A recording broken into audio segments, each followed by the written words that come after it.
Hola y bienvenidos a nuestra presentación. Mi nombre es María Fernanda Madrid Román y el día de hoy junto a mis compañeras Gabriela Serrano, Edsay Aguilar y Suhail Meléndez estaremos hablando para la unidad 2 de la cátedra de Psicología de la Personalidad sobre la teoría de la personalidad de McCrae y Costa. Ahora, cuando hablamos de la personalidad, esta se entiende como el conjunto de características o patrón de emociones, sentimientos y pensamientos y hasta conductas que un individuo tiene y que se repiten de forma constante en diferentes situaciones. Más sin embargo, este no siempre ha sido la definición de la personalidad, y es que esta definición ha evolucionado con el tiempo con la ayuda de diferentes teorías creadas por distintos autores. Pero el día de hoy hablaremos sobre la teoría de McCrae y Costa. Ahora, un sistema de la personalidad es una organización de más sistemas y estructuras, las cuales cuentan con postulados básicos. El día de hoy hablaremos sobre los postulados de las tendencias básicas y postulados de las tendencias características, las cuales son las más importantes. Ahora, los postulados de las tendencias básicas son 4 y comenzaremos hablando sobre el postulado de la individualidad, la cual dice que los adultos poseen neurocitismo, extraversión, responsabilidad, amabilidad y apertura en diferentes proporciones. Es decir, que cada persona cuenta con una combinación única y singular de todos estos rasgos y que proceden del genotipo. Ahora, siguiendo con el postulado del origen, este dice que todos los rasgos provienen o se originan en las fuerzas endógenas, como lo son las hormonas, genes y estructuras cerebrales. Es decir, que los 5 rasgos se pueden explicar a través de 2 factores específicos, la genética y el entorno no común. Para demostrar este postulado se utilizó el coeficiente de la heredabilidad y se experimentó o se estudió con niños adoptados y gemelos. En el caso de los gemelos se estudiaba cómo los mismos se desarrollaban en entornos diferentes y se concluyó en que ambos compartían más semejanzas entre sus personalidades estando separados entre ellos que entre personas con las que compartían a diario, como por ejemplo hermanos o parientes del entorno de cada uno, concluyendo así en que el 50% de la variabilidad de la personalidad se debe a la genética. Ahora seguimos con el postulado del desarrollo. Según este postulado, la personalidad se desarrolla y se transforma en la infancia, se lentifica en la adolescencia y deja de cambiar o es un poco más complicado que cambie en la adultez temprana, es decir, alrededor de los 30 años. Y esto se puede explicar a través de factores de adaptación y factores evolutivos. Y es que, por ejemplo, cuando somos jóvenes y, por ejemplo, al momento de querer hacer amigos, necesitamos que nuestro nivel de extraversión y de apertura sean más altos, mientras que cuando somos adultos necesitaríamos un nivel más alto de responsabilidad y amabilidad para afrontar situaciones de la vida adulta. Y es más difícil que cambien o que se transformen, ya que los adultos necesitan estabilidad. Por último, tenemos el postulado de la estructura, y según este postulado, los rasgos están organizados de manera jerárquica y van desde el más específico al más general, como sugerido por Eysenck en su teoría. Dentro de la teoría de McCrae y Costa, solamente existen 5 rasgos, ni más ni menos, y esto es superior a los 3 que mencionaba Eysenck en su teoría e inferior a los 35 que mencionaba Cattell en la suya. Ahora seguimos con los postulados para las tendencias características. Son 3 postulados y según el primer postulado, los rasgos afectan el modo en el que las personas adoptan cambios que sucedan dentro de su entorno. Es decir, que las personas se acoplan cambiando conductas que sean coherentes con su personalidad y adaptaciones anteriores con la finalidad de tener un mejor desenvolvimiento en el ambiente donde se encuentran.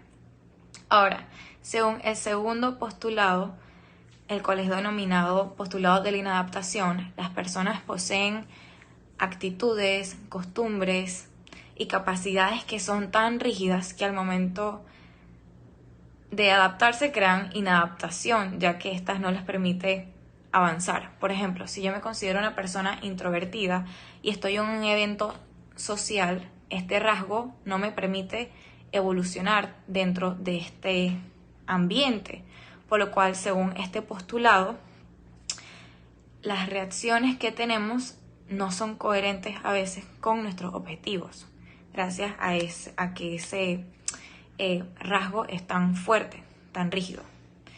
Ahora, según el tercer y último postulado, las tendencias básicas son estables a lo largo de nuestra vida, mientras que las tendencias características sufren cambios o se transforman debido a la madurez biológica y a cambios en nuestro entorno.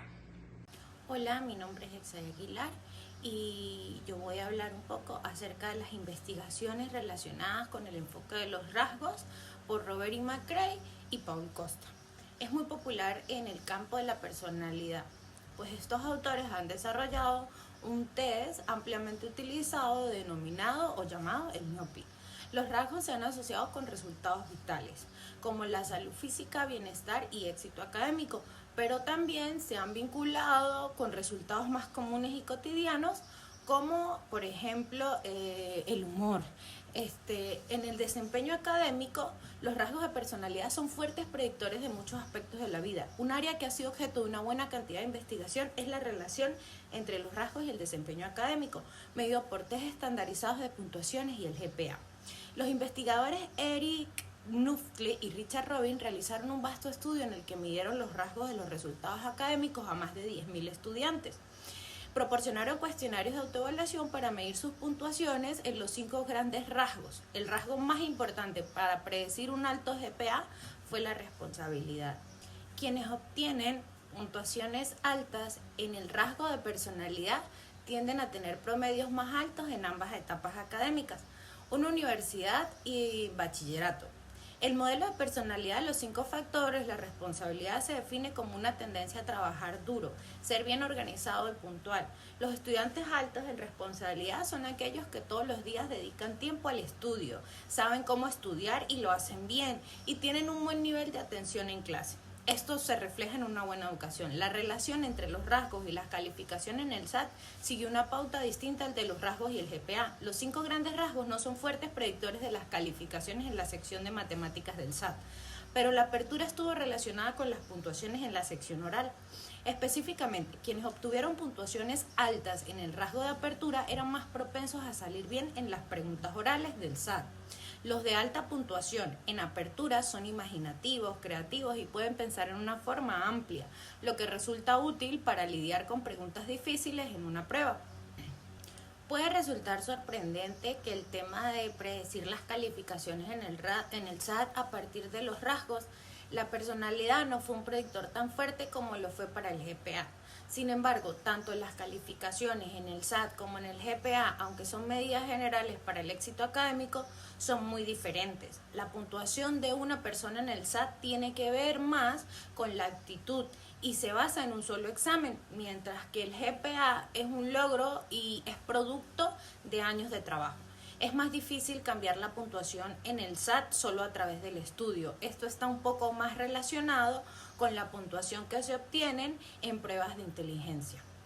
Hablamos un poco ahora acerca del uso del Internet y el bienestar. Ha surgido un gran debate en el uso de Internet en los adolescentes, pero las primeras investigaciones al respecto arrojaron resultados contradictorios. Algunos estudios revelaron que el uso diario de Internet se asocia con niveles más altos de depresión y escaso bienestar en adolescentes, mientras que otros no encontraron una correlación entre estas variables. En un estudio reciente de la juventud alemana encontraron que no todos los adolescentes usan Internet en la misma forma y que el efecto de su uso no afecta igual a todos ellos. Los investigadores buscaron examinar la contribución de los rasgos de personalidad de los adolescentes y el uso del Internet y el impacto que dicho uso tiene en su bienestar.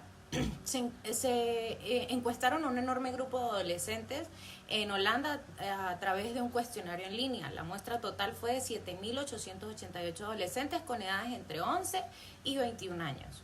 Además de completar el cuestionario de los 5 grandes para evaluar niveles de extraversión, responsabilidad, amabilidad, neuroticismo y apertura, se les preguntó sobre su uso de Internet, soledad, autoestima y sentimientos depresivos. Los resultados mostraron que el uso diario del Internet en sí mismo no se asocia directamente con un bajo nivel de bienestar.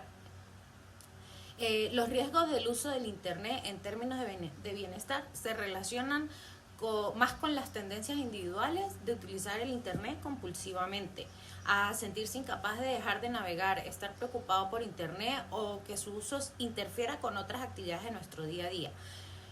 Para continuar, los rasgos y la emoción. Los rasgos de personalidad también pueden alterar el humor que una persona experimenta cotidianamente.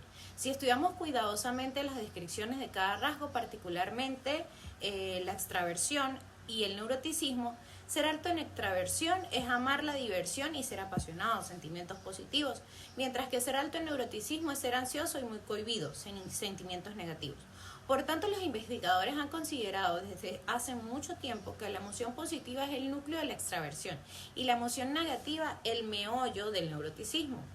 Pero lo que no quedó claro en muchos de los estudios sobre el tema es si el rasgo de extraversión o de neuroticismo provoca la experiencia de un humor positivo y negativo, respectivamente, o si es la experiencia de las emociones lo que hace que la gente se comporte de forma consciente con sus rasgos. Por ejemplo, si las personas están de buen humor, tiene sentido que sean más joviales y habladoras, es decir, es una conducta extravertida.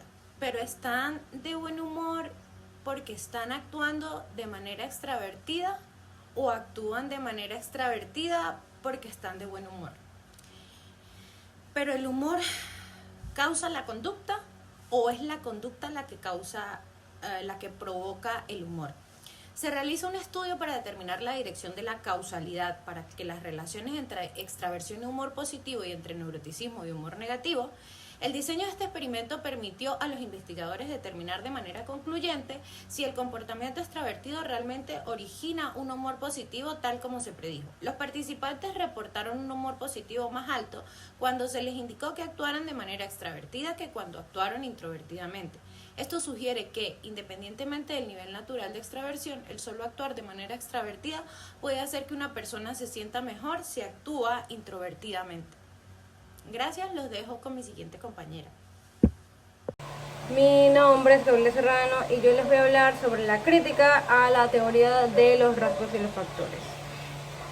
Los métodos utilizados por estas teorías, tanto como los de Eysenck como los 5 factores o los Big Five, están compuestos por taxonomías que ayudan a organizar mejor la personalidad. Si bien estas taxonomías ayudan a organizar, tienen la peculiaridad de que no permiten explicar ni tampoco predecir la personalidad, cosa que son 2 aspectos muy importantes. Aquí la pregunta es si estas teorías van más allá que de estas taxonomías para crear investigaciones relevantes sobre la personalidad. Aquí tenemos algunos criterios. Entre estos criterios está genera investigación. Esta puntuación es bastante alta. La teoría de los rasgos y factores de Costa y Magri y los partidarios de de los Big Five o los 5 factores, estos han hecho una investigación empírica.